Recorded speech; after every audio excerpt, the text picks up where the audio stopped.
Tere kõigile kuulajatele! Mina olen Tööinspektsiooni nõustamisjurist Alissa.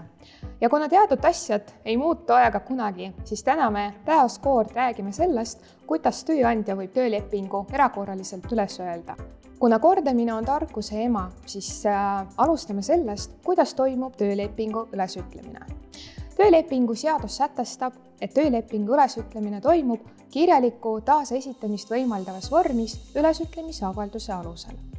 Taasesitamist võimaldav vorm on muu hulgas e-kiri, sõnum või tavaline kiri. Tegemist on kujundusõigusega, mille puhul ei ole vaja saada teise poole heakskiitu ega allkirja. Samas ülesütlemise avaldus hakkab kehtima kohe teise poole kättesaamisega. Peale selle tööandjal on alati kohustus töölepingu ülesütlemist põhjendada. See tähendab seda, et ülesütlemise avalduses peavad olema välja toodud ülesütlemise põhjused. Nüüd, kuna me teame, kuidas toimub töölepingu ülesütlemine, siis me saame vaikselt hakata rääkima sellest, millised on seaduslikud alused tööandja jaoks töölepingu ülesütlemiseks. Nimelt töölepingu seaduses on sätestatud 8 punkti, millele tööandja võib tugineda.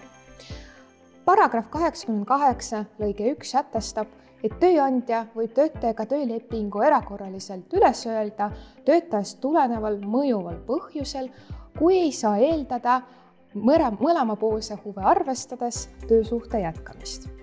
Enne töölepingu ülesütlemist tööandja peab töötajale pakkuma teist töökohta, sealhulgas korraldama täiendusõppe, muutma töötingimusi või kohandama töötaja ametikohta. Ja seda tööandja teeb juhul, kui töötaja ei ole pikka aega tulnud toime oma terviseseisundi tõttu, et see tähendab seda, et tema terviseseisund ei võimalda tal kokkulepitud tööülesandeid täitma. Ja juhul, kui töötaja ei saa oma tööülesannetega hakkama ebapiisava tööoskuse või töökohale sobimatuse tõttu. Lisaks tööandja võib töölepingu erakorraliselt üles öelda mõistliku aja jooksul, kui ta on teada saanud või pidi teada saama töölepingu ülesütlemise aluseks olevast asjaolust, näiteks töötaja töökohustuse rikkumine, või ta on töötajad eelnevalt hoiatanud. Hoiatama tööandja ei pea, juhul kui töötaja on olulisel määral rikkunud oma töökohustusi. Kuna töölepingu seadus ei reguleeri hoiatamise korda, näiteks ei ole reguleeritud, kui palju korda tööandja peab töötajaid hoiatama enne töölepingu ülesütlemist, seega hoiatuste arv sõltub rikkumiste tõsiduse astmest. See tähendab seda, et tööandja peaks hoiatuses koheselt ära mainima seda, mida töötaja on rikkunud, millised töökohustused ta on rikkunud ja seda, millist töötaja käitumist oodatakse ka temalt edaspidi. Hoiatuses peab olema välja toodud ka mõistlik aeg selleks, et töötajal oleks võimalus oma käitumise parandada või oma kohustuse rikkumise lõpetada.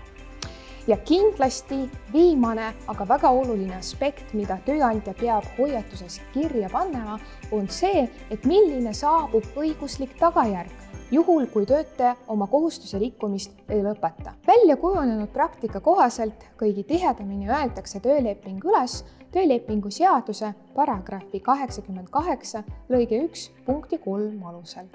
Ehk siis, kui töötaja rikub oma töökohustusi või mõistlikke tööandja korraldusi. Ja seoses sellega tahaks tuua värske kohtukaasuse, mis on väga aktuaalne, kuna on seotud ka kaugtöö temaatikaga. Ja kohtuasi seisnes selles, et töötaja sai vallandatud, ehk siis tööandja ütles temaga töölepingu erakorraliselt üles, kuna töötaja puudus tööandja väitel tööl 4 päeva. Ja seega töötaja ei ole tööd teinud selle perioodi jooksul ja seega töötaja on oma töökohustusi rikkunud, nii nagu tööandja väitis. Kui töötaja vaidles sellele vastu ja tema tõendas seda, et nendel, ehk siis töötaja ja tööandja vahel oli sõlmitud vahepeal kaugtöö kokkuleppe, ehk siis töötajal oli õiguslik alus oma tööülesandeid täita väljaspool tööandja kontorit. Ja see oli ka tõendamist leidnud, et töötaja on selle perioodi jooksul oma tööd teinud ja sellega ta ei ole oma töökohustusi rikkunud. Kohus pööras ka tähelepanu antud kaasuses sellele, et tööandja eiras oma töökohustust ja ta ei ole töötajad eelnevalt hoiatanud. Kuna tööandja ka selle kohustuse jättis täitmata, siis kokkuvõttes kohus jõudis järelduseni, et selline tööandja poolne töölepingu ülesütlemine on tühine. Tänan kõigi kuulajaid, tänaseks on minu poolt kõik.